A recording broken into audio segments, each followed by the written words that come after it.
Mais là, qu'est-ce que vous voulez savoir exactement? Alors déjà, vous êtes bien monsieur Marcel Le Guen. Donc vous êtes le frère de votre frère, son prénom c'était... Alors moi j'avais deux frères. Jean notamment. Il y en avait un qui s'appelait Pierre Le Guen, qui a été déporté, qui est mort en déportation. Oui. Et le deuxième, Jean Le Guen, qui lui a vu la fin de la guerre, mais c'était lui qui était concerné justement avec Donneman. D'accord. Donc avez-vous connu Jean Donneman? J'ai failli le connaître, parce que Jean Donneman, je l'ai su, évidemment parce qu'à l'époque, c'était la guerre, et même mon frère me disait quelques mots comme ça, mais enfin, c'était secret, quoi. J'ai failli, il devait me donner des leçons privées, il était professeur, là. Et puis à l'époque, on avait des transports, disons, inexistants, des vélos, principalement, puis à pied surtout. Et finalement, je ne suis jamais allé parce que moi je travaillais dans une ferme. Et il habitait Kermichel, il était à Kermichel chez un cousin à moi, qui s'appelait Joseph Vergot. Il habitait Kermichel alors. Alors, vous connaissez la ferme de Saint-Michel? Non, on va y aller tout à l'heure. Je vais vous dire où c'est. Ouais. Alors, moi je savais qu'ils étaient là-bas, parce que mon frère Jean, lui, faisait partie un petit peu du clan. Et c'est par lui que j'ai eu des bribes de conversation. Alors, donc j'en ai jamais connu Donneman. Mais je savais qu'ils étaient... Il y avait un jeune de la Baule, je ne sais pas son nom, qui faisait partie aussi du clan là-bas. Et mon cousin Joseph Vergot, lui, avait donc sa femme qui s'appelait Rosalie, et deux enfants. Et j'ignore dans quelles conditions il a pris contact avec Donneman. Mais mon cousin était comment dirais-je, il n'aimait pas les Allemands. D'abord, il disait jamais les Allemands, il disait les Boches toujours. Mais... Bon, alors j'ai su qu'il y avait 2 déserteurs allemands dans l'équipe. Dont un qui était sorti, paraît-il, de la base sous-marine. Mais leurs conditions, je ne sais pas comment ça s'est passé. Je sais comment ça s'est passé, par contre, quand les Allemands ont découvert le réseau. Parce que la ferme de Saint-Michel est une petite... À l'époque, c'était une fermette, maintenant c'était une maison individuelle. Mais à l'époque, c'était une petite fermette. Ils avaient quel âge? Il y avait que 5-6 vaches. Bon, enfin bref. Et c'est retiré de la route de Guérande à Hermillac. Alors, ils avaient interdit aux 2 déserteurs allemands d'aller sur la route, évidemment. Mais il y en a un c'était plus fort que lui, il était promené sur la route, et il y a une patrouille allemande qui est passée à l'époque, c'était pendant l'embauchage, en 1944. Et il y a une patrouille allemande, puis ils l'ont vu à sa démarche, c'était bizarre, ils l'ont interrogé, comme il parlait pas le français, il parlait allemand. Alors il a été emmené à Guérande, interrogé, et il a, comment dirais-je, à la rouée vraiment tout. Et le soir même, les Allemands sont venus, ils ont entouré la maison, ils ont criblé la maison de balles, de mitrailleuses, de mitraillettes et tout. Et ils ont pris, donc je pense, c'est là qu'ils ont dû arrêter Donneman et mon cousin. Et Joseph Vergot a été condamné à mort, lui. Et il a été interdit au camp Franco à Montoir. Mais il a survécu puisque c'était la fin de la guerre. Donc, et Jean Donneman, lui, a été emmené à, je crois que c'est à Alex. Alors, ce que je veux vous dire aussi, c'est que sur les 2 Allemands déserteurs, donc il y en a un qui a été arrêté par les Allemands, et le deuxième, c'était un type, un jeune, moi je l'ai vu, il est venu ici chez ma mère. Mon frère l'a amené à pied de Kermichel ici. Et il est resté chez nous, la maison est à 300 mètres ici, là. Et il est resté pendant plusieurs jours. Et c'était un blond, il avait 23 ans, je crois, il ne parlait pas le français. Alors, j'ignore comment mon frère pouvait s'exprimer avec lui, mais enfin, toujours été, c'est mon frère qui l'a amené, à pied. Et il est resté dans la maison, il est couché dans le grenier, il faisait ses besoins et tout dans le grenier, interdiction de descendre. Et ma mère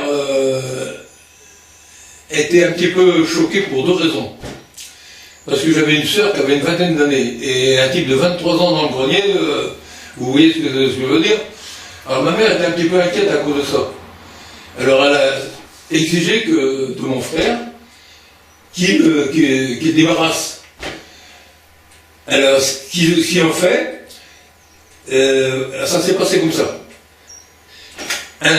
Ils ont décidé de partir à Garouette, au canal de Nantes-Bresla.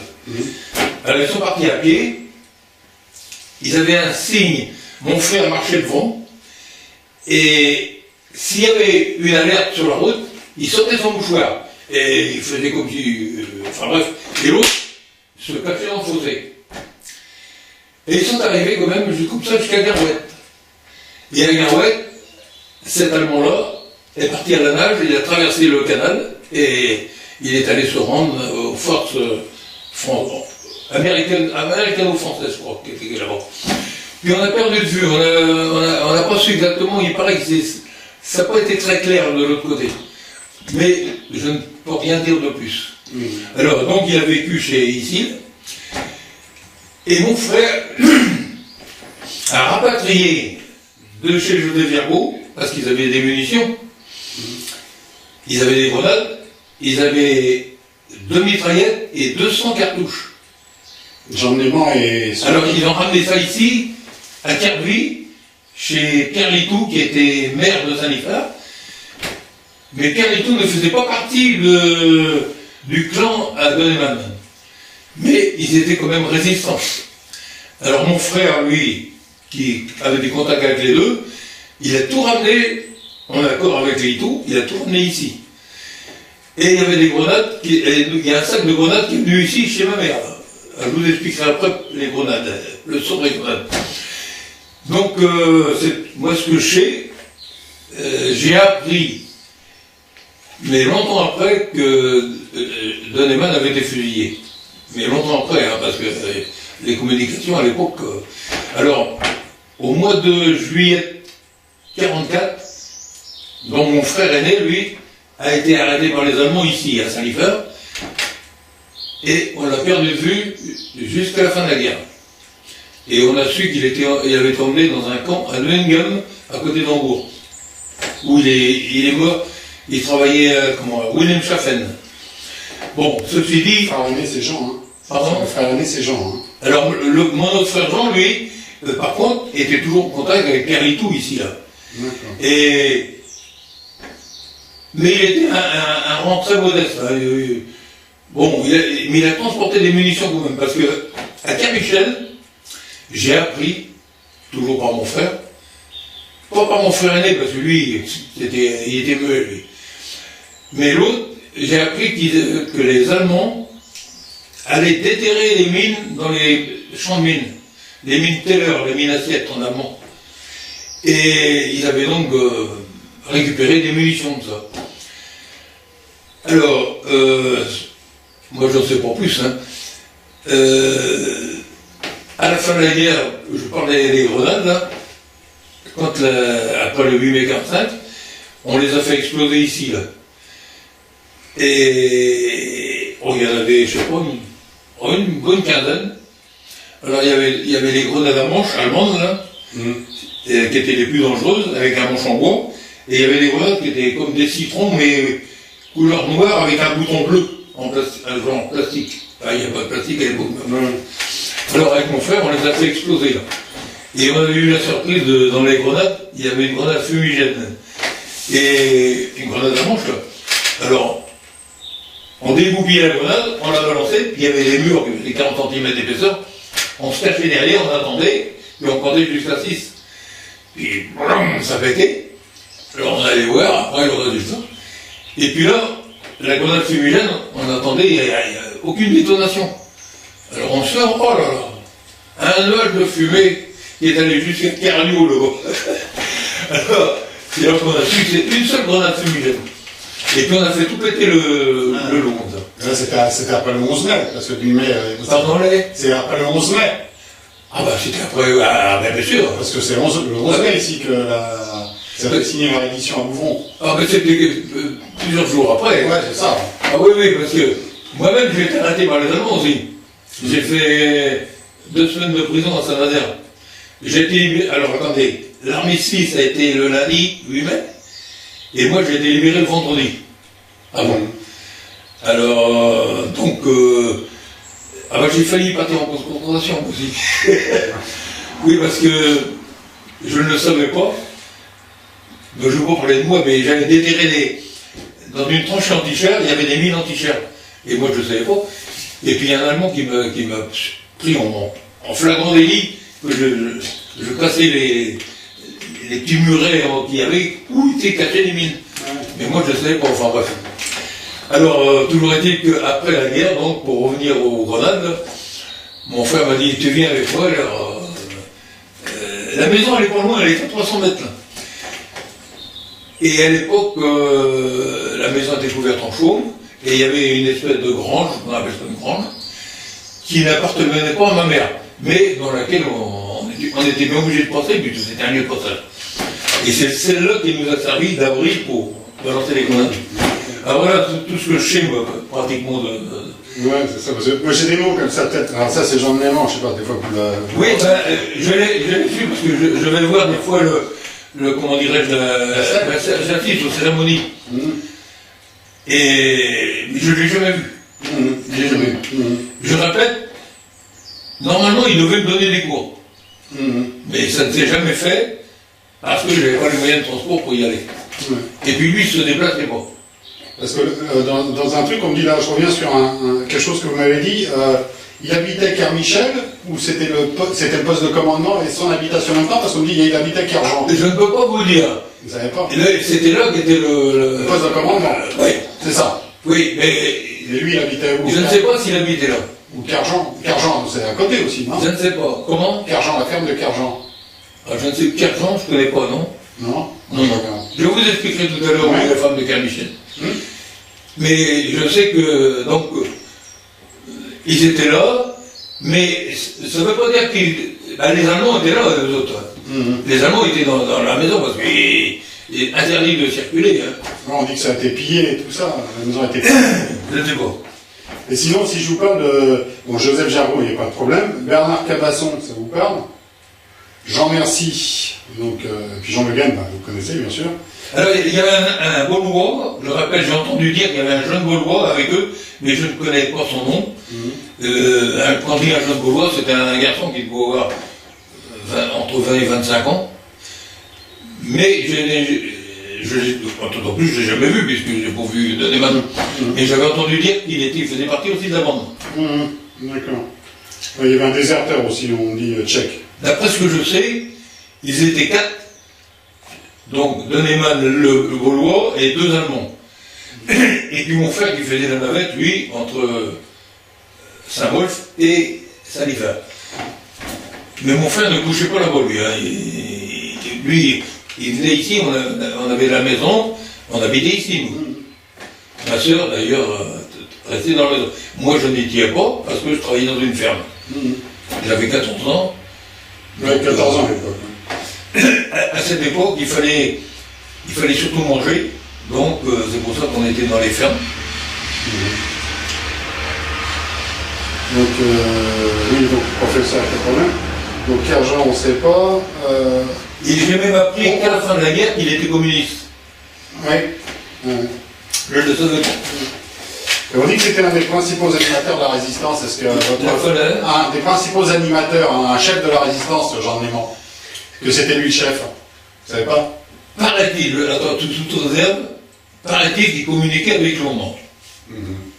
Mais alors là, je ne peux pas vous dire. Est-ce qu'ils avaient, s'ils communiquaient, qu'ils avaient une radio? Automatiquement. Mais c'est assez vague. Parce que mon frère ne me racontait pas tout quand même, hein, attention, parce que c'était... Bien sûr, mais ça vous le tenez de votre frère qui communiquerait avec...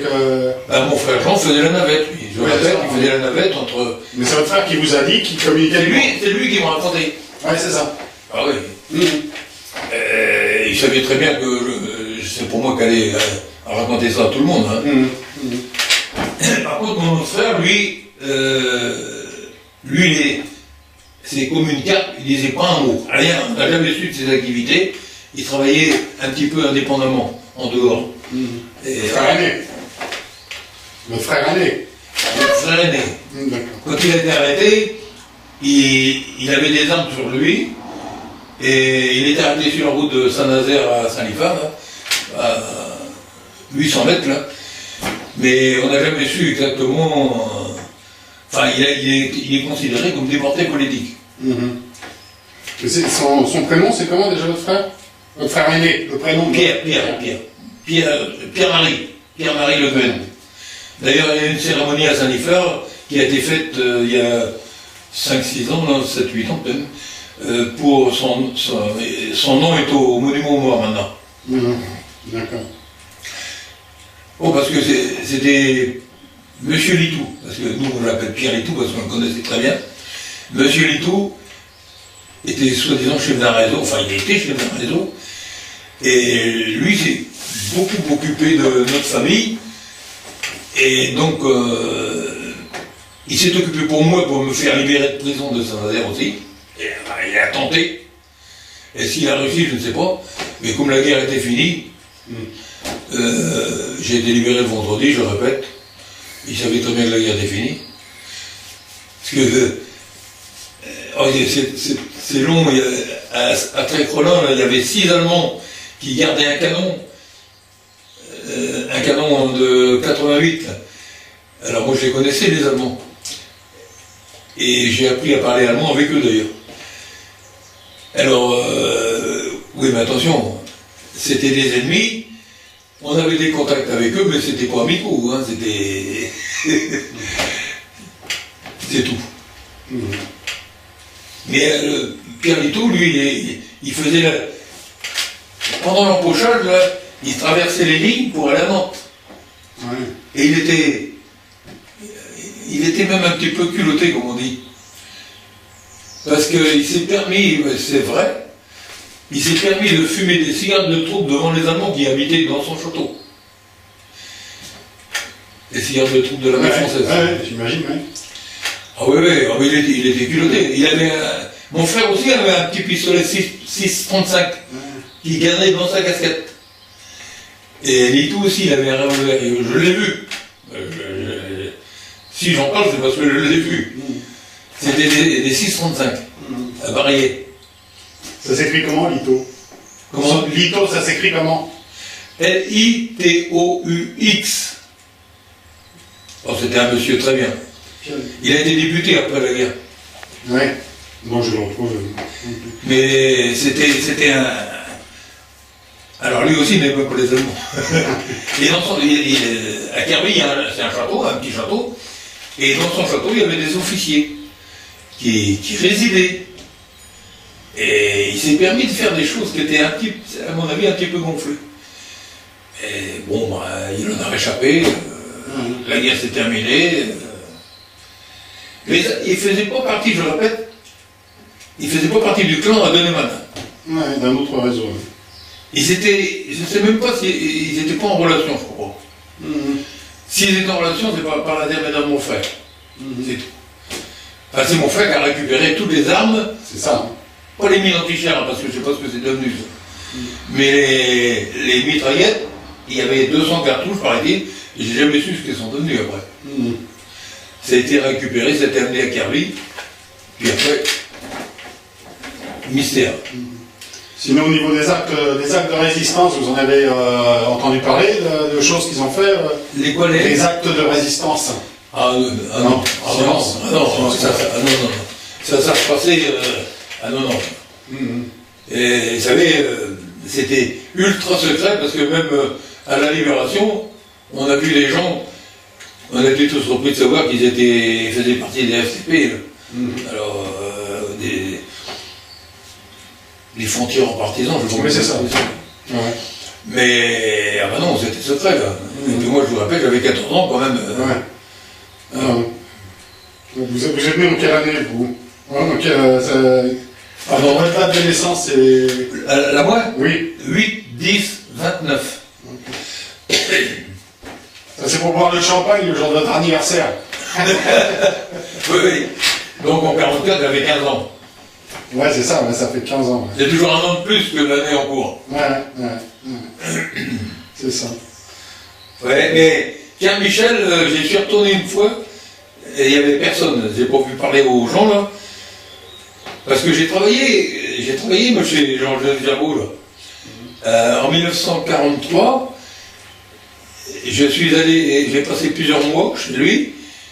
Je gardais les vaches, surtout, parce qu'il avait 2 enfants, mais l'aîné avait 8 ans.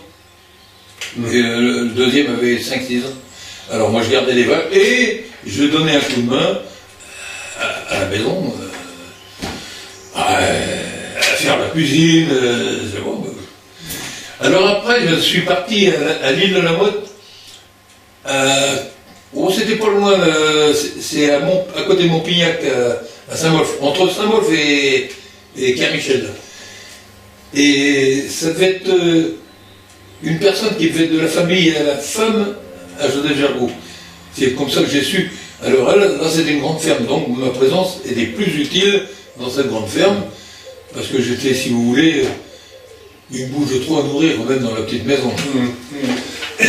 Ah oui, mais ils n'étaient pas riches, hein. Et donc Carjean, ça vous dit rien, vous? La ferme de Carjean. La ferme de Carjean, ça vous dit rien? Ah, je connais, non, ça ne me dit rien du tout. Je sais que... Non, je ne peux pas vous parler de ça. Non, monsieur. Parce que... attendez, je vais regarder sur le calendrier.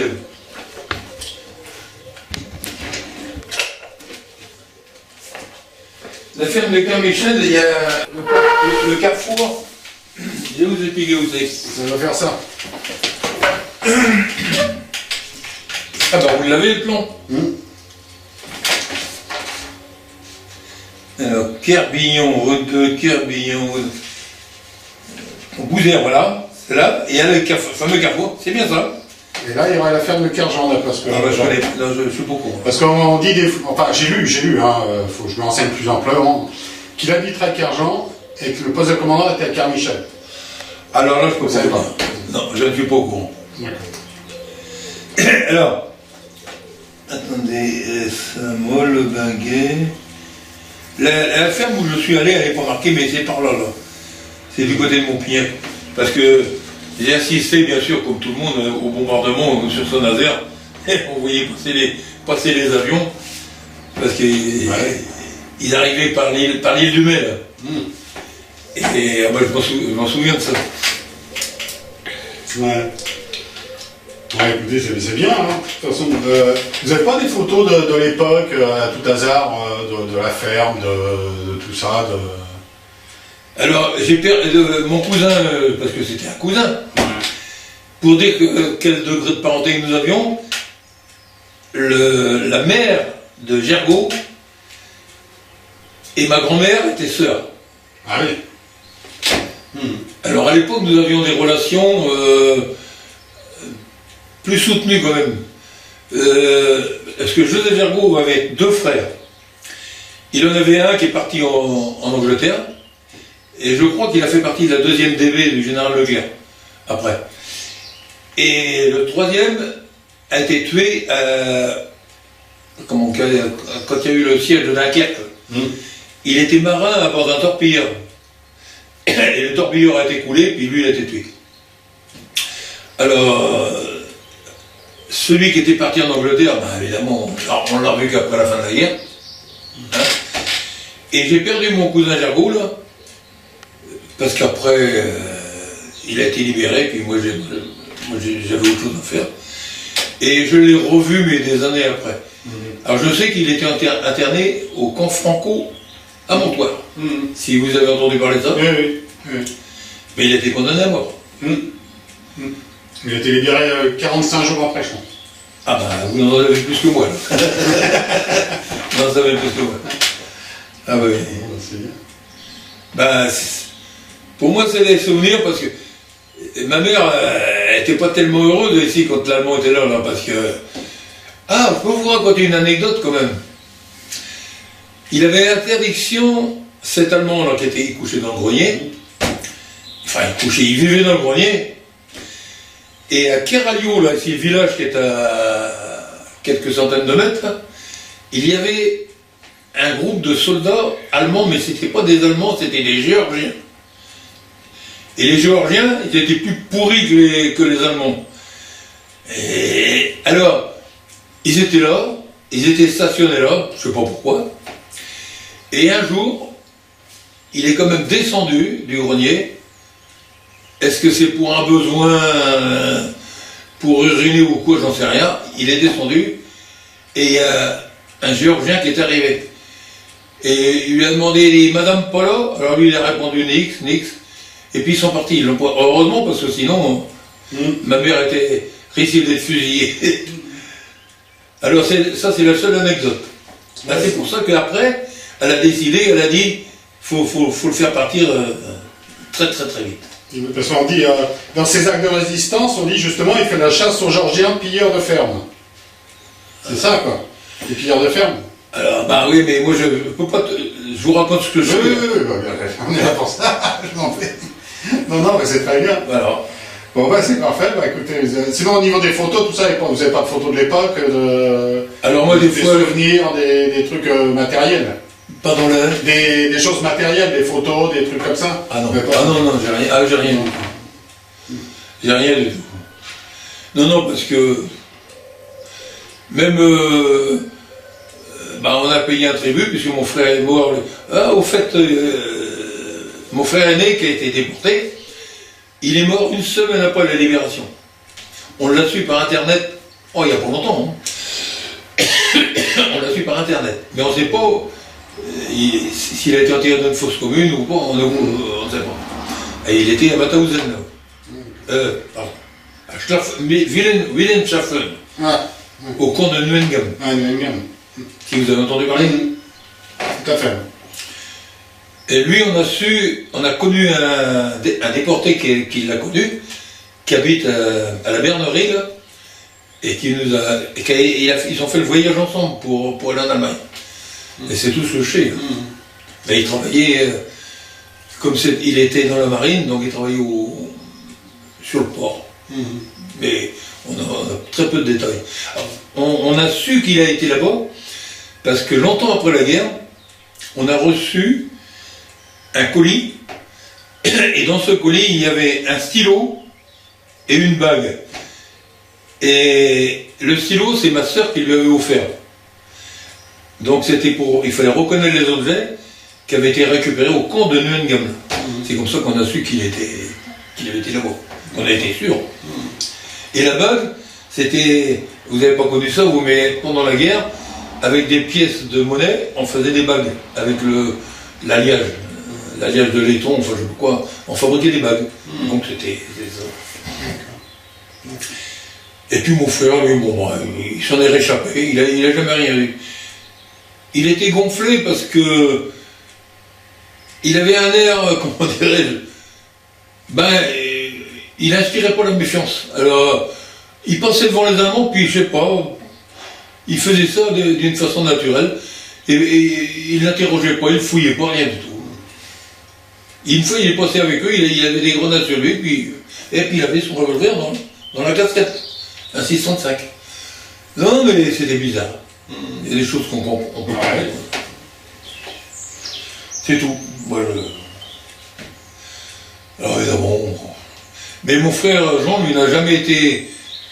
On n'a jamais parlé de lui dans les trucs de résistance. Il n'a jamais été décoré, il n'a jamais rien eu. Il a été, comment dirais-je, incognito. D'accord. Et ça vous dit rien, les noms de ses copains là, Bernard Cabasson, ça vous dit rien?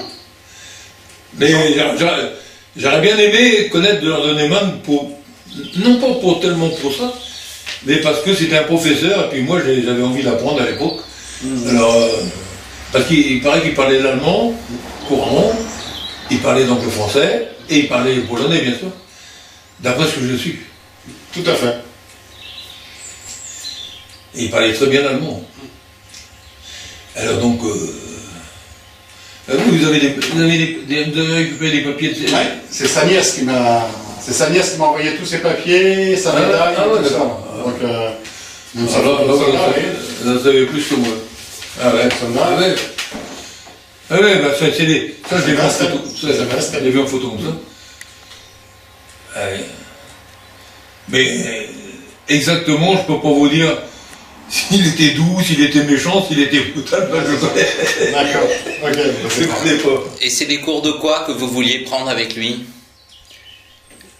Alors. C'était des cours de quoi qu'il devait vous donner? Des cours de tout? Ah, j'en sais rien, c'était. Je ne sais pas. Non. Parce que moi, je n'avais qu'un certificat d'études en poche. Alors, moi, j'avais envie d'apprendre. S'il n'y avait pas eu la guerre, j'aurais continué mes études, moi. Et puis en plus, bon, j'apprenais assez facilement à l'époque. D'ailleurs, pour la petite histoire, à la fin de la guerre, je comprenais très bien l'allemand. Je parlais, je me faisais comprendre. Je ne parlais pas couramment, mais je me faisais bien comprendre. Mais par contre, je comprenais tout ce qu'il disait. Et ça m'a servi parce que quand j'étais en prison, avec mes copains de cellule, quand les soldats allemands parlaient entre eux, le soir, moi je leur racontais aux gars ce que j'avais entendu. Et c'est pour ça que quand Hitler est mort, je suis arrivé dans la cellule, puis j'ai dit, vous inquiétez pas, leur collègue, leur chef est mort. Il vient de mourir. Ah bon? Alors j'aurais tout appris comme ça, parce que je comprenais très bien. C'est bien ça. Mais, je répète, je connais encore quelques mots, mais je ne peux pas parler, je me débrouille. Je vais en Allemagne, j'ai pas besoin d'interprète. Mais c'est quand même difficile. Non, mais. Ah ben, j'ai appris par les Allemands, justement, parce qu'il y en avait un, c'était un Polonais, son prénom c'était Alphonse. Son nom de famille, je ne m'en rappelle plus. On l'appelait toujours Alphonse. Et lui, on s'était liés d'amitié, parce que c'était un Polonais d'ailleurs, c'est pour ça. Et c'est lui qui m'apprenait l'allemand. Alors, ben, j'avais autre chose à faire, j'étais pas toujours. Je travaillais dans une ferme, moi, j'avais un travail quand même. Alors, Ouais. c'était pas évident. Et oui, mais la guerre, ça m'a beaucoup marqué, moi. J'ai des souvenirs de bombardements, tout ça. Et puis, nous habitons Saint-Nazaire, nous, attention. Notre maison a été brûlée au bombardement du 28 février 1942.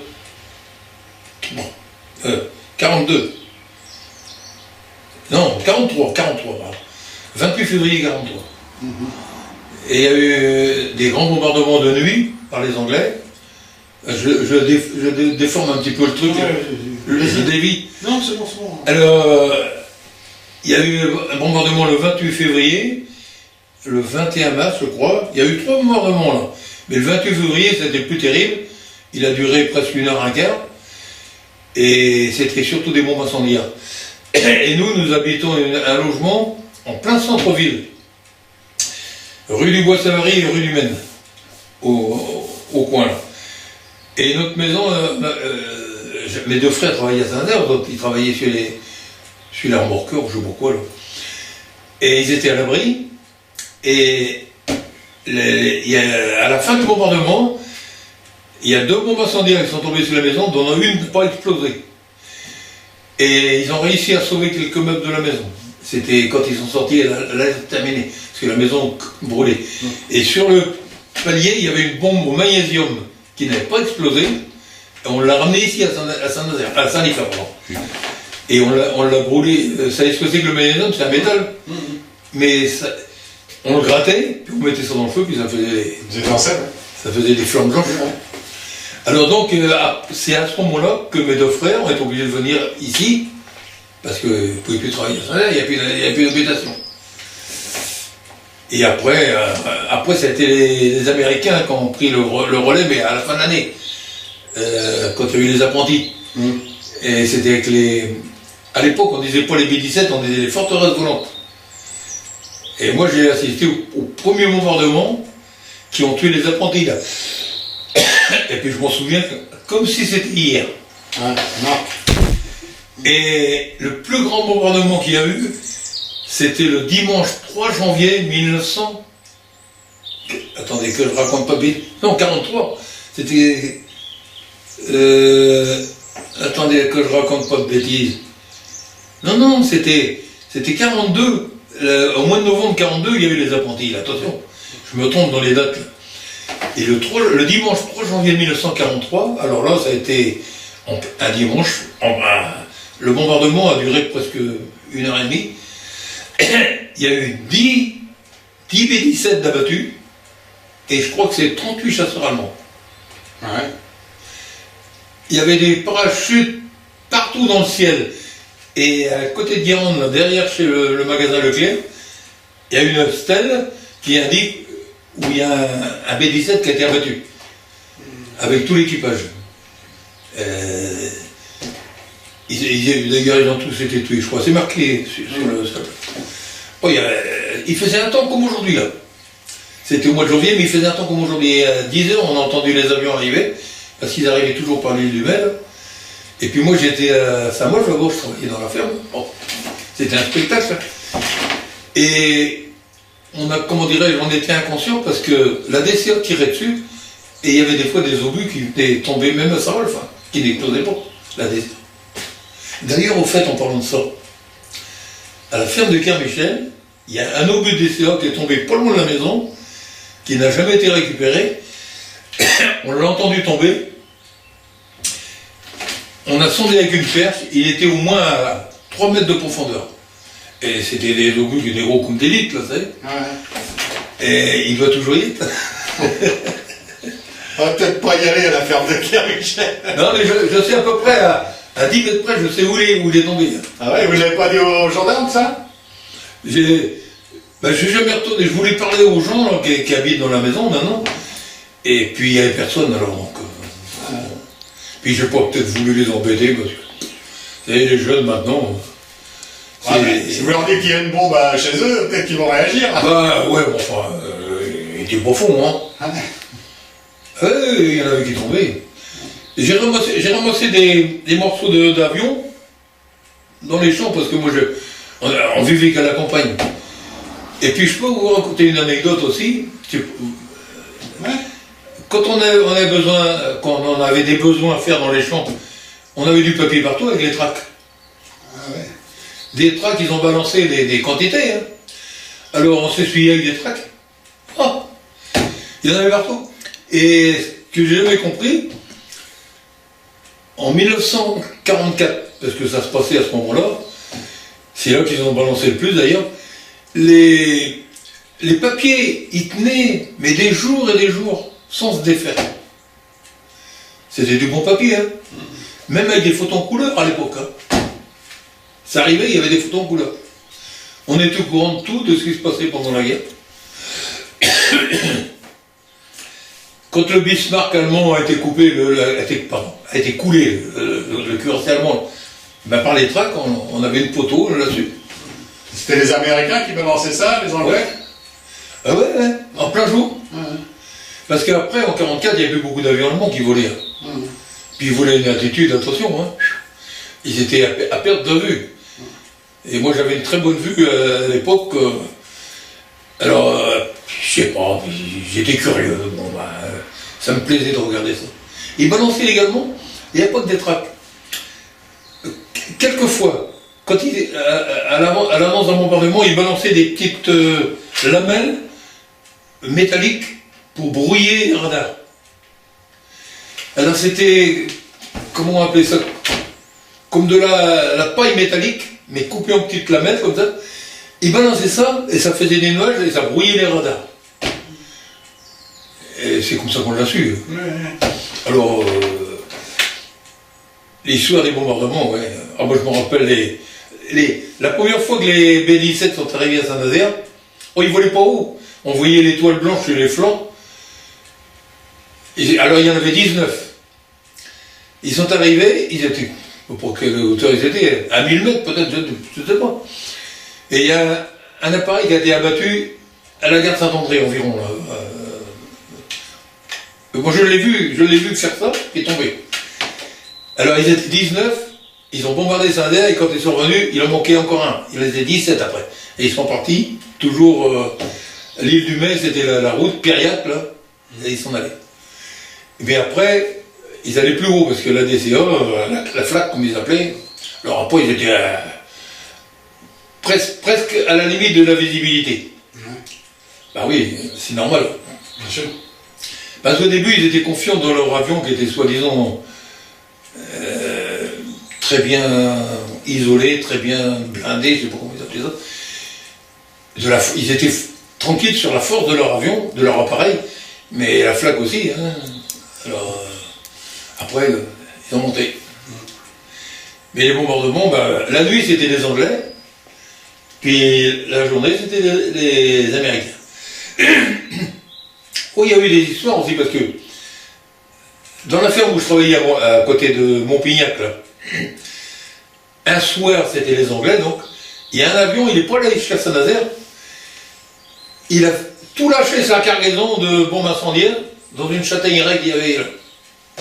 Puis il a fait demi-tour, parce que c'est arrivé ça aussi. Tout le monde n'était pas courageux. Alors là, il était sûr de ne pas recevoir un obus de la DCA. Et la châtaigneraie a roulé. On a récupéré les bombes incendiaires. Alors je peux vous en parler aussi, les bombes incendiaires. Hautes comme ça, avec un petit pot en fond, hexagonal, à 5 côtés. 5, on dit pentagonal, non, 5. Pentagonal. Et puis alors un corps, et puis c'était pas dangereux ça. C'était un produit incendiaire, il y avait dans ça n'explosait pas. Alors on les faisait brûler nous-mêmes quand elles tombaient, quand elles n'étaient pas explosées. Ils avaient un petit truc sur le côté, et quand elles tombaient, c'est ce qui déclenchait. D'accord. Vous avez entendu parler de ça? Non. Oh, on les connaissait. Ouais. Ouais. On est obligé de connaître ça, parce qu'après, je vous raconte ça, ça va vous fatiguer peut-être. Non. Ici, dans la ferme où je travaillais, parce que le patron c'était un résistant lui aussi, dans l'ombre. Mais il n'aimait pas les Allemands non plus. Puis un beau jour. Dans la grande ferme, ou Kermichel. Vous connaissez. Dans la ferme de Kermichel ou l'autre? Non, ici, là, ici, là. à Saint-Nicolas.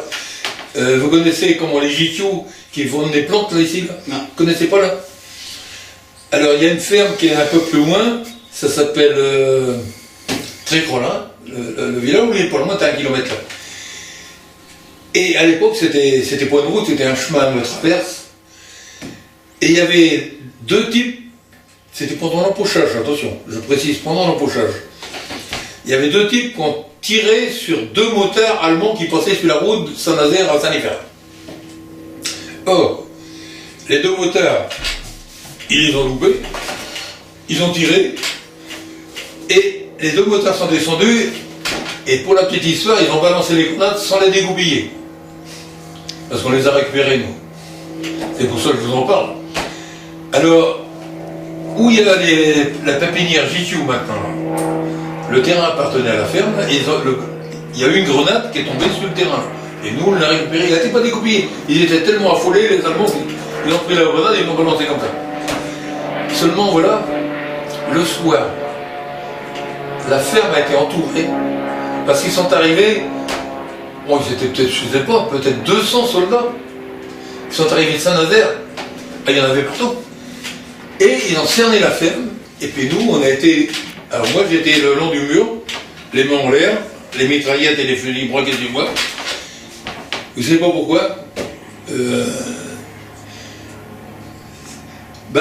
C'est parce que ma sœur était couturière, elle utilisait des papiers, des calques bleus pour faire de la couture. Et moi, je lui en avais piqué, et j'en avais dans mon lit, à côté de mon lit. Et ils ont trouvé ça, et comme je faisais des grafouillés dessus, ils ont cru que c'était des messages codés. Alors j'ai été interrogé par un officier, qui parlait très bien français. Alors j'ai été les mains en l'air, le long du mur, et puis il a fallu que je lui explique pourquoi. Et il a réussi à comprendre. Il a réussi à admettre que j'avais raison.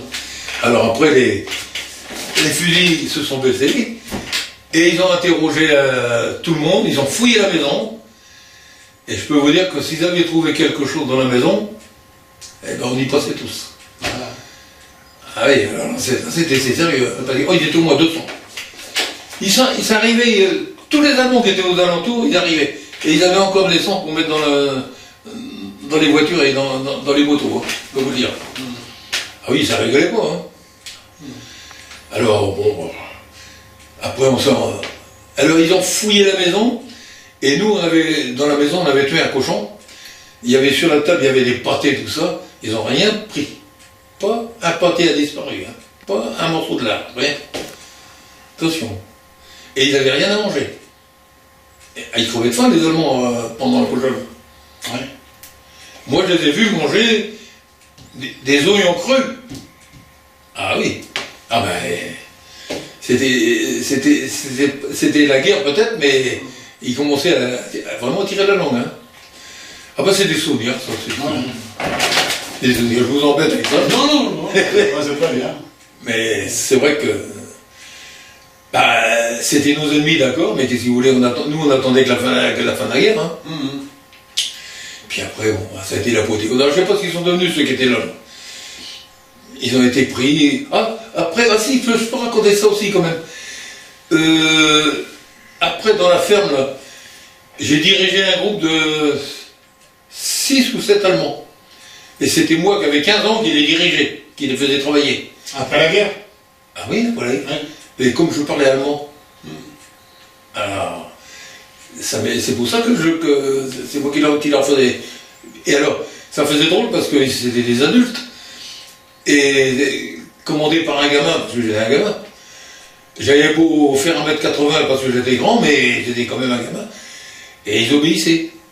Ah, puis alors, moi qui les aimais pas, je me laissais pas faire. Ouais. Je vais vous raconter une anecdote d'ailleurs, parce que on avait fait des abris, dans la ferme on faisait des tranchées, et puis sur les tranchées, parce que on est un peu naïf, on a mis des fagots.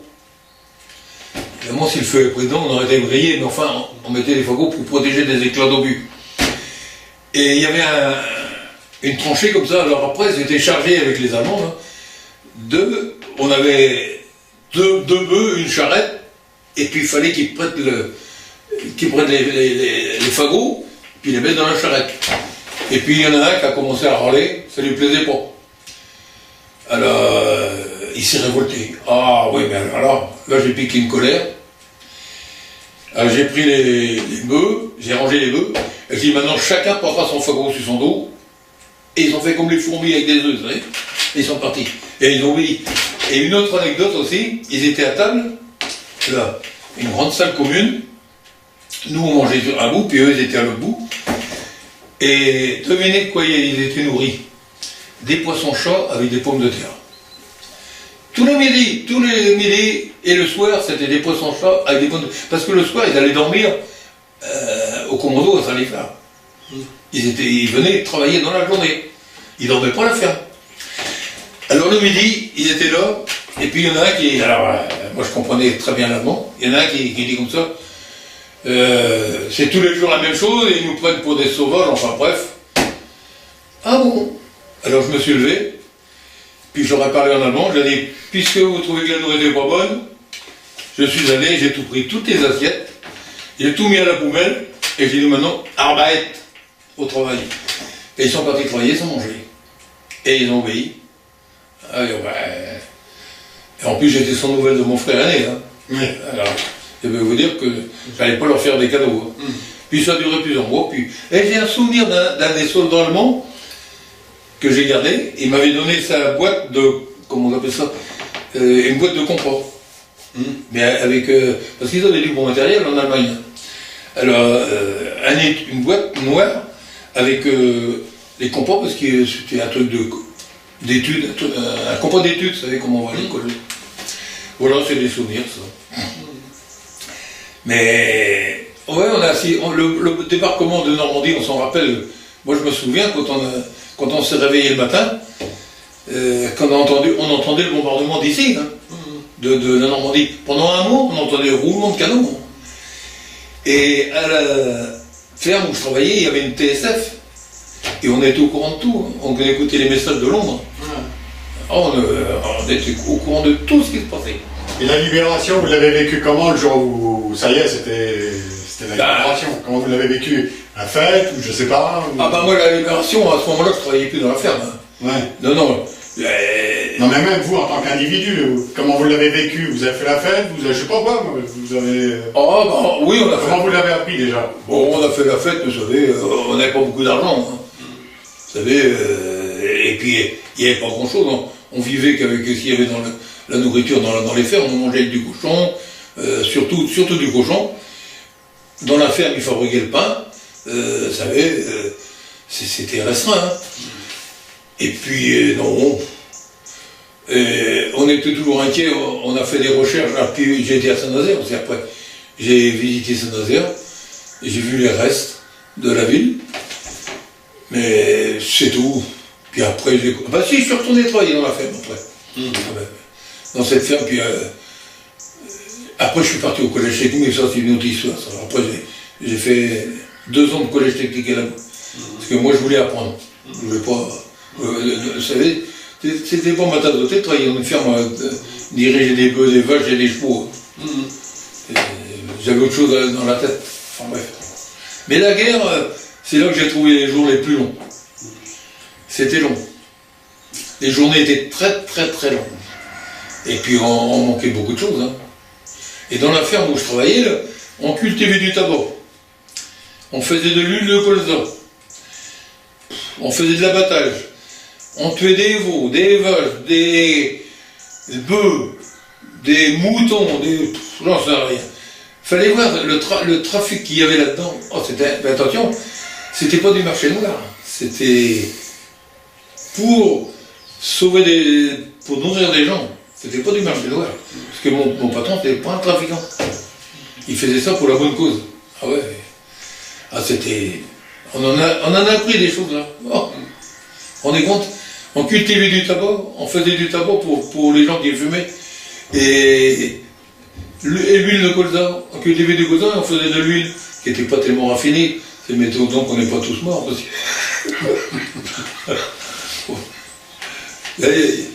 C'était culotté des fois, parce qu'on était inconscients. On ne connaissait pas ça. À l'époque, il n'y avait qu'un docteur à Armillac, hein. Il n'y en avait pas tant de six. Hein. Enfin bref. Mais ça me fait du bien de parler de ça, parce que ça me vide un peu mon sac. Surtout que mes souvenirs sont, je peux dire, sont précis quand même.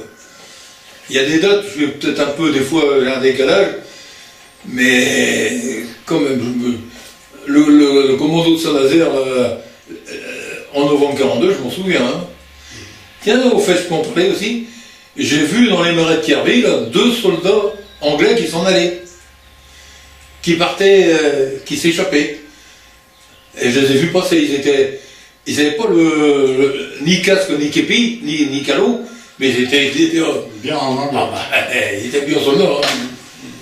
Ça c'était quand ça, en 43, 44 En 42. 42 En mars 42, je Mars crois. 42.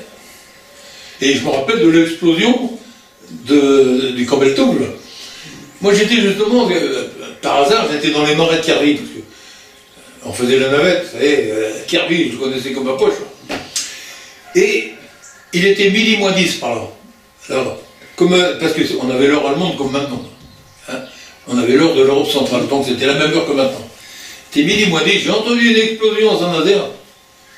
Quelque chose de costaud, hein. Et j'ai appris après que c'était le Campbell-Toul qui avait explosé. Et puis je suis allé, longtemps après, voir la forme Joubert, où la porte était éventrée, où le Campbell-Toul était dans la... Avec un autre bateau d'ailleurs, il y avait 2 bateaux dans la forme Joubert. Ah, ça, c'est le souvenir de la guerre. Et puis, bah oui, parce que les bombardements, justement, novembre 42, c'est là que les apprentis de Saint-Nazaire ont été tués. Et c'est là que les B-17 sont arrivés les premiers. Et après, donc, il y a eu les bombardements jusqu'en 43. Mais le 28 février, c'était 1943, je crois, qu'il a vu... Non. Attendez, que je raconte pas de bêtises. Non, c'est en 40. Non, c'était en 43, le 28 février 43, que la ville de Saint-Nazaire a été détruite, brûlée, complètement. Il me semble. Il me semble. Hein. C'est pas ça? Parce que en 42, il n'y avait pas tellement de bombardements sur Saint-Nazaire.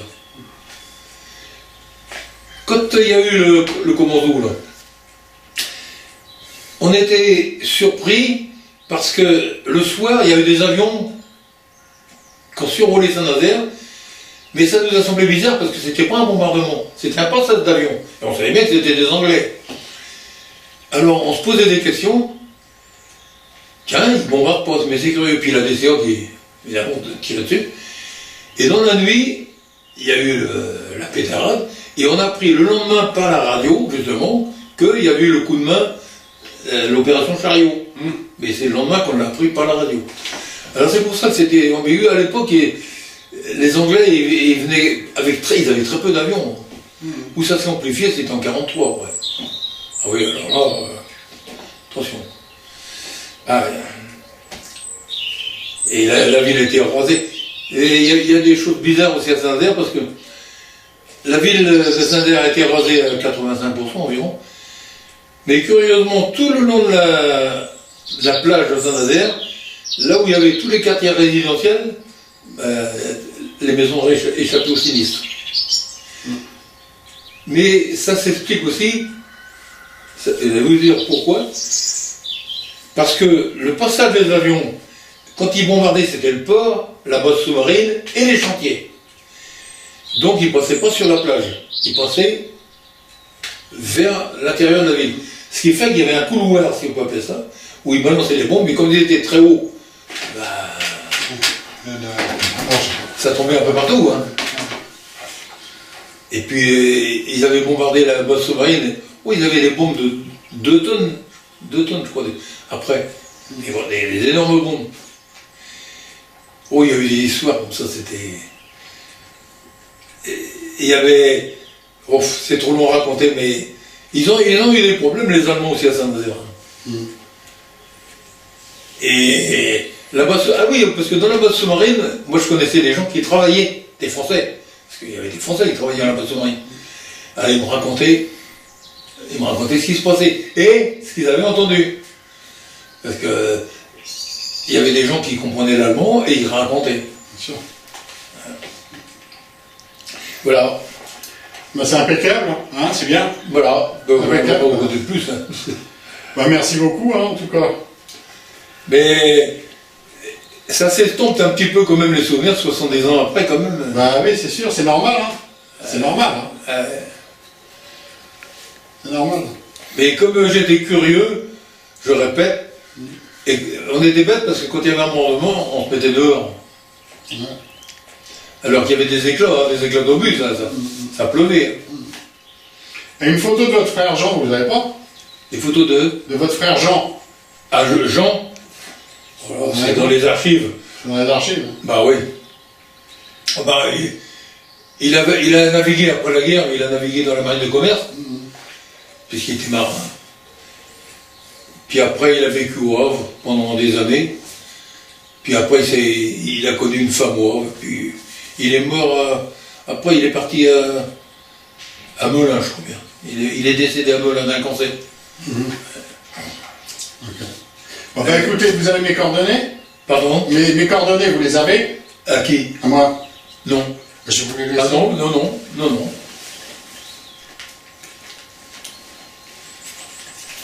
Oui, mais la guerre m'a beaucoup marqué, moi, parce que... Ouais.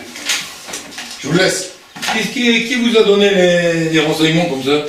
C'est Ah, mais quel... Ah, bah tiens. C'est le... Alors, il est où ce musée de la Résistance, là? Chateaubriand, où il y a les fusillés. C'est dans la ville? Tout ça. Non, c'est à côté de la ville. Ah bon, enfin, j'ai eu à dire. Ah oui. Voilà, il y a les cérémonies au mois d'octobre. Le 19 octobre. Ah oui, c'est bon ça va. C'est intéressant à voir, c'est joli. Parce que, évidemment, tout ce qui s'est passé dans la région, le maquis de Saffré. Ma femme avait un oncle qui vivait à Saffré. Et le marquis de Saint-Marcel, on l'a visité aussi. Le Grand Bloco, je l'ai visité aussi, forcément. Il faut venir à Chateaubriand. Ah oui, ça j'irai. Ah, je vous enverrai une documentation. Ah oui, oui. Ah, je vous enverrai ça m'intéresse. Ah, moi, parce que, je le répète, ça m'a tellement marqué que j'ai même fait cadeau au Blocos à bas, là, un gant qui me restait, un gant de sous-marinier allemand. Ah bah il devait être content, ouais. Bah, il avait servi, hein. Ouais. Il y avait encore la date de fabrication dessus, 1941, à l'intérieur. Oh, j'ai vécu, attendez, je peux vous raconter aussi, Oui, allez-y. après la guerre, j'ai été très bien habillé, parce qu'il y avait des gens qui volaient dans les trains, à la boule, les trains qui arrivaient à la boule. Alors nous, on connaissait des gens, justement de la boule, et on m'a fait cadeau d'une veste d'officier aviateur allemand, toute neuve, attends, taillée chez un tailleur à Paris. Et on aurait dit qu'elle avait été faite pour moi. Alors, les Allemands n'étaient pas habillés en vert de gris, eux autres. C'était un genre de gris-bleu. Donc ça faisait pas militaire tellement. Mais c'était quand même une veste militaire, des poches. Et on me l'a dit. Oh, je l'ai porté pendant 3 ans. Et j'étais, doublé en genre satinette. Elle était belle. Alors ils avaient enlevé les galons, Ouais. ils avaient enlevé tous les attributs militaires. Elle était belle. Et puis, j'ai eu des chaussures de l'armée aussi. Parce que dans la ferme où je travaillais, il y avait des gens qui volaient dans les trains. Ils volaient des sacs de la marine allemande. Des sacs complets de vêtements. Et ils venaient les emmener ici, là. Alors, c'est pour ça qu'on avait des gants. On a eu des trucs. C'était pour les sous-mariniers allemands, ils avaient des sacs qui étaient hauts comme ça, attention. Ouais. Alors les gants, c'était des gants en basane. Hein. Bon, c'était de la belle qualité. Très beau. Alors, c'est pour ça. Vous savez, ils sont dépensés des choses. Il y avait un genre de marché noir. Alors les gens nous apportaient des vêtements pour avoir de la nourriture. Ouais. Un échange, quoi. Ah bah oui. Et ça se passe. Ils étaient bien contents aussi. Hein. Et tout ça, c'est dans le sceau du secret. Ça, c'est sûr.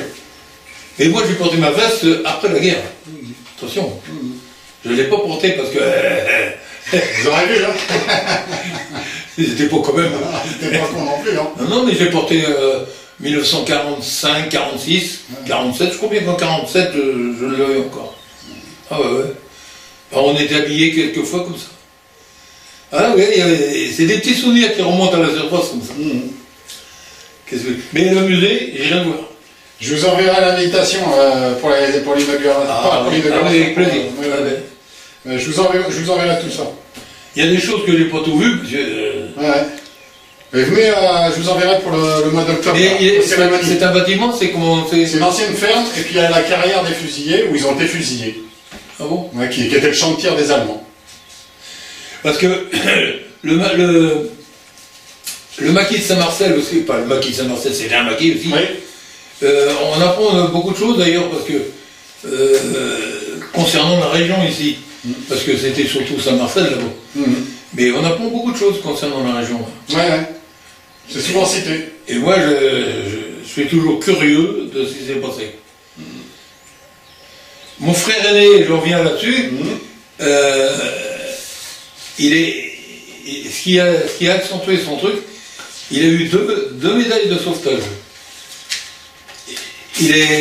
Il a eu sa première médaille de sauvetage à 14 ans. Ouais.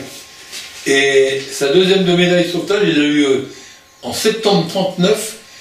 Il naviguait sur un paquebot qui a été coulé au large de l'Angleterre. Le paquebot s'appelait le Bretagne.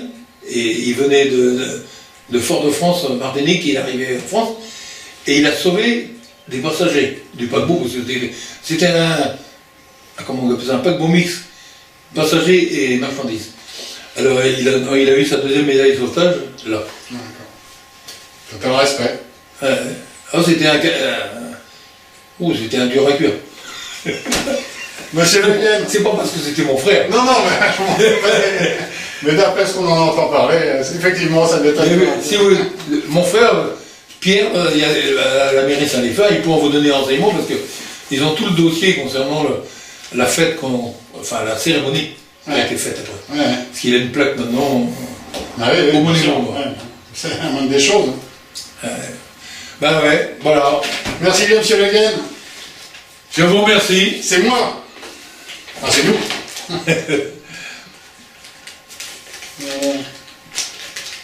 Je vous envoie pour la cérémonie. Je vais vous dire franchement qu'il n'y a plus beaucoup de personnes à qui on peut parler de ça. De moins en moins, c'est vrai. Oui, de moins en moins. Parce que, bon, beaucoup sont décédés, et puis les jeunes, ça les intéresse pas. Ben nous, on travaille pour que ça les intéresse. On travaille pour ça, nous. Alors, il est évident que c'est pas un sujet de conversation. Même j'ai 2 petits-fils, faut pas non plus les accrocher avec ça. Ah ouais. C'est la vie. Oui, mais... Il y en a qui s'intéressent parce qu'aux cérémonies de Châteaubriand, on voit plein de jeunes qui participent au spectacle, qui font des évocations de ce qui s'est passé. Donc il y en a quand même qui travaillent sur le sujet. Bien sûr, il faut bien aller aux évocations. Ils sont pas tous comme ça. Voilà, mais c'est vrai que c'est un travail de transmission aussi qui est difficile à faire. Hein. Oui, mais il y en a, il me semble, enfin je sais pas si je me trompe, que c'est avec plusieurs années de retard qu'il y a des jeunes qui maintenant voudraient savoir. Oui, oui. Vous ne croyez pas que c'est comme ça? Oui, c'est vrai. Oui. Aussitôt la guerre, ça les intéressait pas. Ouais. Maintenant, oui. et c'est curieux, c'est une envie qu'ils ont de vouloir quand même connaître. Oui. Ça s'explique un peu par le fait que juste après, on avait envie d'effacer ces périodes difficiles pour vivre. Et le réflexe là-dedans, c'est un peu d'oublier d'essayer d'oublier. Oui. Et puis c'est qu'après qu'on essaye de venir. Je vais encore parler de moi, mais ici à Saint-Liffeur, là, on a fait deux expositions sur, évidemment, sur la guerre 39-45, avec des défilés de matériel américain, tout ça. Et à chaque fois, Madame le maire m'a invité pour renseigner des gens qui posaient des questions, justement ce qui s'était passé pendant la guerre, pendant l'empochage. Et il y a des gens qui ne savaient même pas qu'il y avait une tranchée anti-char qui avait été fabriquée, alors que c'était... Bah oui, c'est pas rien, oui. C'était clair. Alors, il y a des gens qui posaient des questions. Ah oui, si. Non, c'est important, le témoignage. Les gens qui connaissent pas, c'est sûr. Nous, on apprend toujours. Hein. Oui. Parce que la tranchée anti-char, elle était faite avant le bourg de Saint-Liffeur, là. Donc, ils s'étaient empochés, mais ils avaient fait quand même une tranchée en cas d'attaque. Et il y avait justement, à côté sur la route d'Azer, il y avait un canon de 88 qui était braqué sur la route, où ils n'avaient pas, finalement, ils n'avaient pas démouli la route. Alors, ça, un beau canon, c'est-à-dire tout neuf. Ah, il est beau, un canon genre, modèle 88, là, allemand, là. Fallait le garder, Hein? Fallait le garder, on l'a emmené. Il a Pas qu'il l'a tué. Ah non, mais c'est les autres qui l'ont pris. Après, mon frère Jean, justement, là, en fait, il est allé dans l'armée française après. Ouais. Il y avait un camp à Saint-Brévin-les-Pins. Et alors, il avait l'uniforme. Il était dans l'armée française. C'est ce que je disais à votre mari, si vous avez des photos de cette époque-là, et en plus de son frère Jean, moi ça peut m'intéresser d'en avoir une. De cette époque. De Jean, bah non. Je ne sais pas. Dans les archives, on ne sait jamais. Son frère qui a été... Je ne sais pas pourquoi il était dans l'armée. Même de son frère qui a été déporté. Je ne sais pas pourquoi il était dans ça, il y a l'armée. tout un truc là-dessus. Hein. Ça peut nous intéresser, ça. Hein. Et il s'était De ton engagé. frère. Non, c'est de ton Il a été frère. enrôlé comme ça. Écoute-moi, il dit que de ton frère Pierre, qui a été tué en déportation, il a dit que ça peut l'intéresser. Oui, mais parle de mon frère Jean, là. Oui, Nous aussi, les deux, mon les frère. deux gens, t'as pas de photo. Jean, c'est lui qui a été Parce dans que l'armée Il y après. avait ma belle-mère, il y avait sa sœur, il y avait tout ça. Bon, bah, je sais pas qu'est-ce qu'ils en ont fait de tout ça. Ah, si vous êtes, on ne sait jamais, une réunion de Ils sont famille, morts, ils sont morts. Bon, alors, oui. Et, Bah, 1958. alors, pour la petite Parce que histoire, même pour les archives et tout ça, c'est intéressant pour les jeunes. Hein.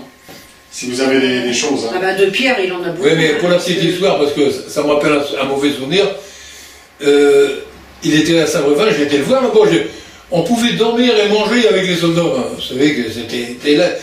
Et chaque soldat français touchait un paquet de cigarettes par jour. Un paquet de cigarettes par jour, de trop plein.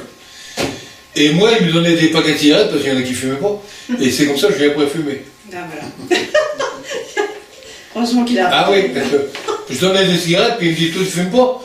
Puis bon, bah, faut faire le fier, moi aussi. Comme les autres. Bah, Alors ça, c'est pour la petite histoire.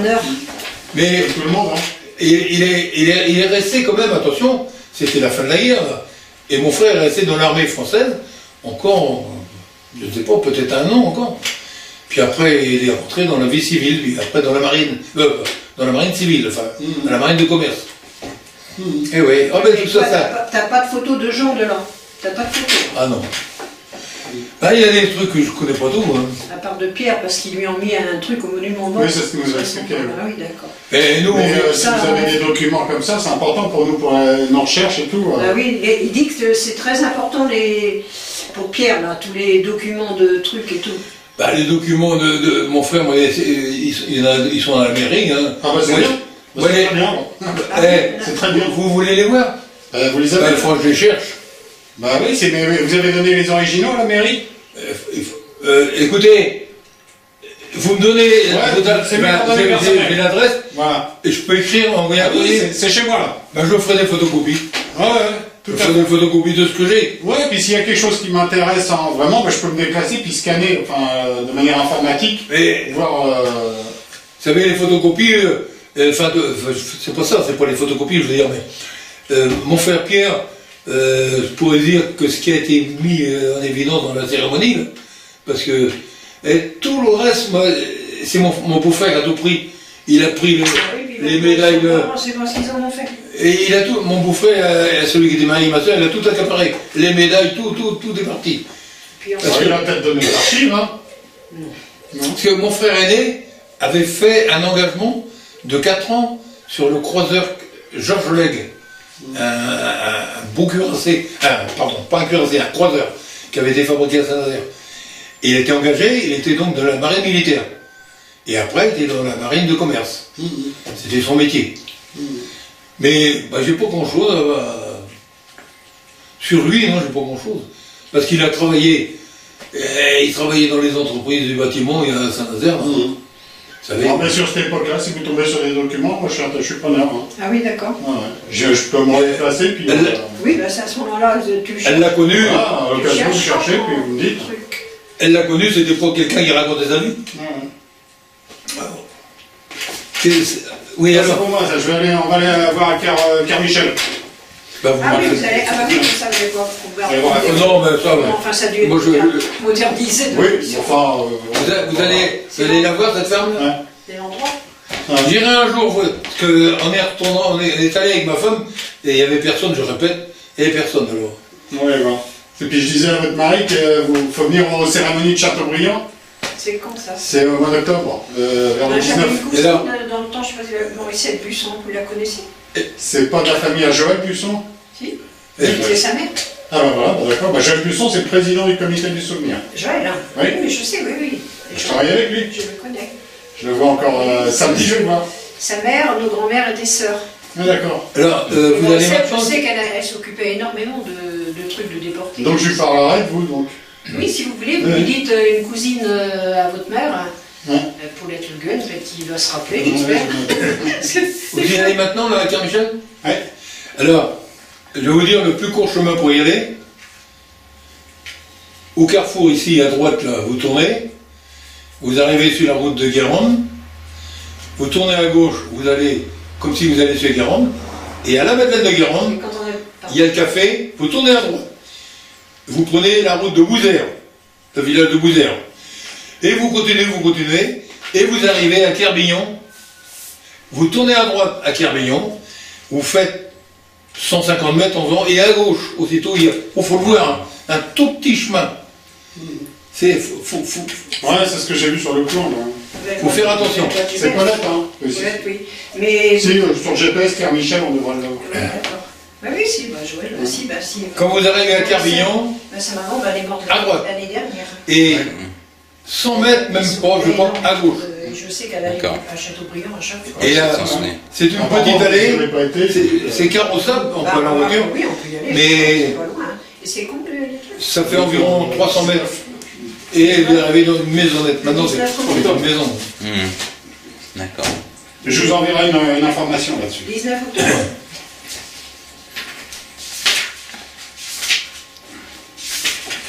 Ouais, c'est ça. Cérémonie le 20, dimanche 20. Octobre. Oui, Bon, je vais mettre ça dans mon portefeuille parce que. dimanche 20 octobre. Le monsieur, il dit qu'ils font la cérémonie le 20 octobre, là, à Il y a Châteaubriand. un spectacle et tout, il y a une. Il a dit si on veut y aller. Ça tombe quel jour? C'est gratuit, hein. C'est un dimanche. Un dimanche. C'est toujours le dimanche autour du 22 octobre. Eh ben, Le 20, attends, Antoine, ils arrivent quand est-ce les enfants du Sud, le 18. je suis même. Ben, vous les emmenez. Vous les emmenez? Il y a un petit bébé et tout, ça Ah fait ouais. beaucoup de bazar. Je serais même très content d'y aller. Ça va faire beaucoup de bazar. Ouais, bah, faut y on aller. peut y aller, on peut y aller. Hein. Le dimanche 20, là, je vous enverrai l'information. Oui, bah si vous voulez. Ouais. D'accord. Mais alors vous faites une enquête, il n'y a pas que sur Denémone alors. Disons que moi si, on fait une exposition sur la libération. Ah d'accord. Il se trouve que Jean de Néman, c'est le dernier à être fusillé en Loire-Inférieure. Oui, c'est vrai. Donc, moi, j'ai pris en charge du groupe de m'occuper de Jean de Néman parce que je connais sa nièce à Jean de Néman qui m'a passé des affaires et tout ça. Donc, j'essaye de le retrouver parce qu'il n'y a rien eu d'écrit sur lui. À part le Parti communiste qui a fait un tout petit livret à la sortie mais de la guerre. Mais sinon, il n'y a rien eu d'écrit sur lui. Donc, j'essaye de remettre un peu sa mémoire au bout du Oui, jour. voilà, bah oui. Voilà. Par contre, Mais je m'occupe de la libération, de tout ce qui Oui, est... tout ça. Ah oui, d'accord. ouais, ouais. Bah, c'est bien de l'histoire de Jean de Denémone, là, garder des souvenirs. à Saint-Nazaire, je ne crois pas qu'ils sont au courant de tout ce qui s'est passé. Non, mais surtout. Parce que l'histoire des Allemands qui étaient réfugiés ici, là, je ne sais même pas s'ils le savent. Si. Alors, Je sais. justement, sur J'ai le prénom d'un, c'est Gerhard, mais l'autre, je ne sais pas. Celui qui s'est échappé, je ne sais pas. Celui qui s'est fait torturer et puis qui a avoué, c'est Gerhard. Et ça, ils le savent, ça. Oui, ouais. D'accord. Ah, il a été torturé, bien sûr. Ouais. Parce que là, même à Saint-Nazaire, ils ont fait des lycées neufs. Là, je ne sais pas si vous Si, étiez au courant, ça. l'affaire, c'est une affaire. Ben oui, mais ils ont enlevé le. Jean Néman. Ça s'appelle plus Jean Néman maintenant. c'est- Ah, ils vont peut-être donner le nom de l'avenue qui va à la Stèle, Jean de Néman. Ah d'accord. Oui, c'est en discussion. C'est en discussion. Ah bon, d'accord. Bah oui. c'est- Avec le comité du souvenir, avec Joël C'est Buisson. normal. Ah oui, d'accord. Mm.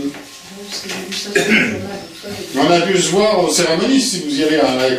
Mais bon, ça, il y va. On a dû se voir, moi je fais les photos, je suis photographe. Ah d'accord.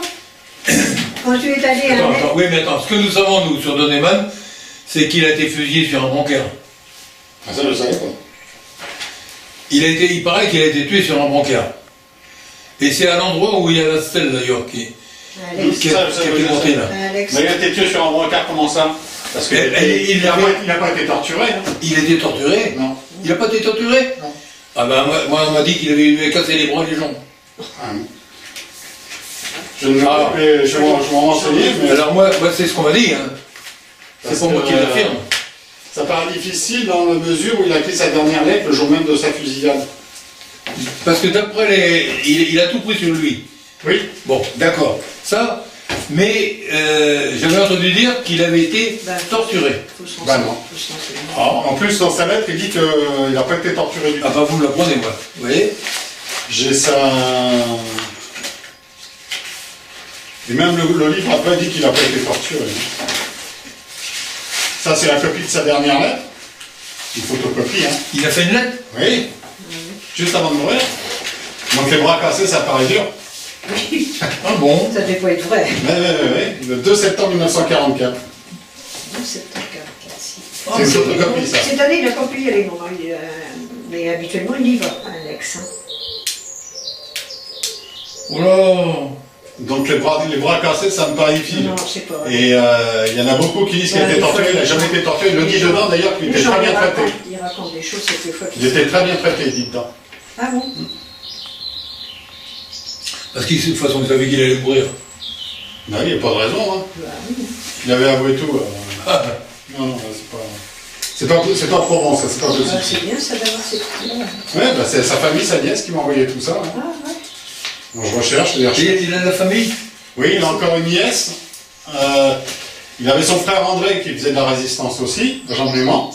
Et il reste donc ses enfants, sa nièce, donc à Jean de Néman, les enfants de André. Qui sont donc Dominique de Néman et Jean-Loup de Néman. Et avec qui je suis en relation, on travaille ensemble. Bah oui. Je leur envoie mes recherches et puis eux ils m'envoient ce qu'ils ont. Oui, voilà. Voilà. Ah, il y a beaucoup de choses que j'ignore aussi, moi. Oui. Mais même Tout le monde, même moi, sinon je n'enquêterais pas. Après, t'as pas la preuve, c'est que j'en apprends maintenant. C'est Ouais. bien. Alors, vous voyez, C'était un gamin quand même, il a pas. Eh oui. Oui, bien sûr. Ouais. Non, toujours c'est dit une qu'il chose a été difficile. torturé. Non, ça, c'est archi faux. J'ai la preuve là. J'ai la preuve Ah ouais, bah comme quoi il était très très bien traité. Ah bah, en effet. Parce qu'il parlait allemand, parce que même les Allemands avaient. Il l'écrit dans sa lettre. Hein. ah, il écrit bien Il le français. l'honorait parce que d'avoir pris tout sur lui. Et... Au fait, il était professeur de philosophie ou quoi, non? Non, physique. Physique. Physique. Physique Physique, chimie. Physique chimie. Ah, physique chimie. Ah d'accord. À la Baule, au lycée privé. Parce qu'il a été révoqué du fait qu'il était d'origine polonaise. Oui, voilà. Donc il a été révoqué du national, entre guillemets, Vichy. De toute façon, je reviens, si par exemple j'avais eu quelques cours avec lui, ça n'aurait pas été grand-chose parce que on n'avait pas de papier pour écrire, on n'avait pas de crayon. Finalement, ça aurait été très compliqué. Je ne pense pas que... Et puis, on ne pouvait pas faire des cours, c'est à continuer. C'est pas parce qu'on a un examen par-ci ou un examen par-là. Je ne pense pas que ça aurait été profitable pour moi. Bénéfique. On ne saura pas. Oui, On ne saura pas. ça a toujours été ça, mais... Non, c'est pas lui. Bon, bah, c'est Ah, très je vous bien. remercie beaucoup de votre Bah, accueil. grâce à vous, j'ai appris des choses. Bah oui. Je vous tiendrai au courant de toute façon. Oui, Je- bah, c'est bon. Voilà, non, c'est la moindre des choses. Et je vous envoie l'information sur le 20 octobre sur les cérémonies de Châteaubriand. Oui, voilà. Avec les horaires et tout ça. Si Vous aurez- on peut y aller. Bien sûr. À Gergaud, là, mon cousin, j'ai pas su comment ils ont pu rentrer en contact. C'est ça qui... C'est pas comment ils... C'est bizarre, ça. C'était peut-être un truc isolé, là où ils sont, là, c'est peut-être ça. Ouais. Mais je sais pas où ils dormaient, par exemple, parce qu'ils couchaient pas chez Gergaud. Ils avaient leur PC, là. Ouais, donc il devait être à la ferme de Kerjean, Ah, c'est peut-être possible, ça. qui est juste à côté de la Pointe C'est pour ça, parce que moi, Ah oui, oui. j'ai jamais entendu parler de Kerjean. C'était Je pas suis loin. tombé sur le site de la mairie de Saint-Wolf que j'ai appris ça. Attendez, à Kerjean, il s'appelait pas Deux Champs, ça va? Je sais pas. Non. J'attends des nouvelles de la mairie de Saint-Wolf. Parce qu'il y avait un monsieur qui s'appelait Deux Champs, ça va? Qui à la Champagne. Non, c'est à la Champagne, c'est pas le Moisy. Je sais pas.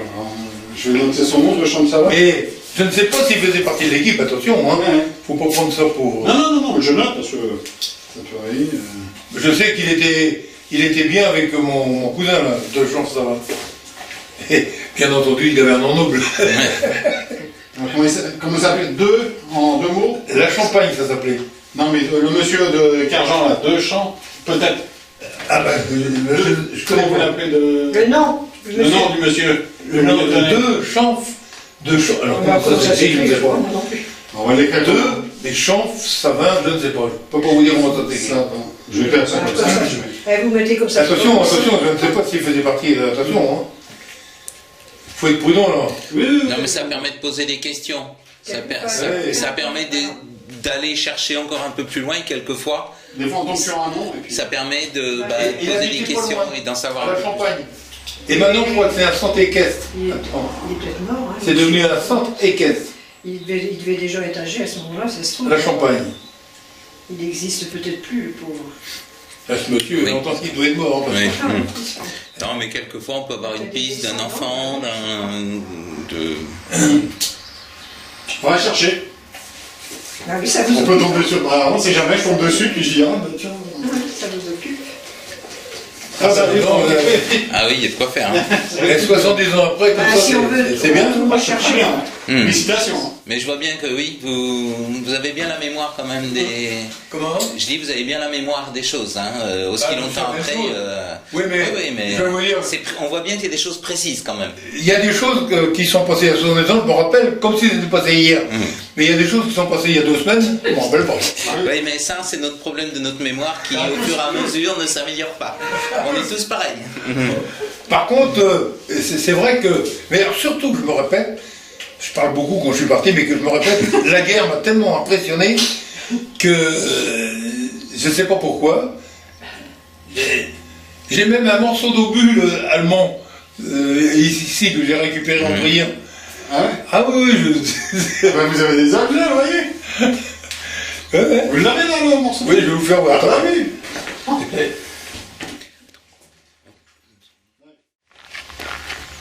Regardez-vous. Ah bah voyez, vous avez des choses là, vous nous cachez Oui. des choses. Voilà, Et ça, c'est facile de savoir le diamètre parce qu'il suffit de prendre là. Et j'ai trouvé ça en Brière sur la butte des pierres. Et ça, c'est un obus alors donc allemand de... Ben, les Allemands faisaient des essais. Alors, il y avait un guetteur dans le clocher de Saint-Liphard, Ouais. et ils étaient à Mézrac, les canons étaient à Mézrac, et le guetteur, lui, il les orientait sur la butte des pierres, ils avaient une cible. Et, oui. Alors j'ai récupéré ça. Alors ça c'est quel calibre ça à peu près? Je sais pas, c'est quoi comme obus ça? Comme c'est là, ça doit faire, je peux pas vous dire, mais ça doit bien être comme ça. Hein. C'est un gros calibre déjà. Hein. Ouais. Et alors, sous-peser ça pour voir. Ouais. Hein. Et ça c'est du cuivre, je crois. Ouais. Je dirais bien. Vous avez de la chance parce que je l'ai mis de côté il y a pas longtemps. Ouais. Bah, le perdez pas. Hein. Ah, c'est un souvenir. Bah ouais, perdez pas, hein, c'est voilà. important ça. Eh oui. Bon. Et Ouais.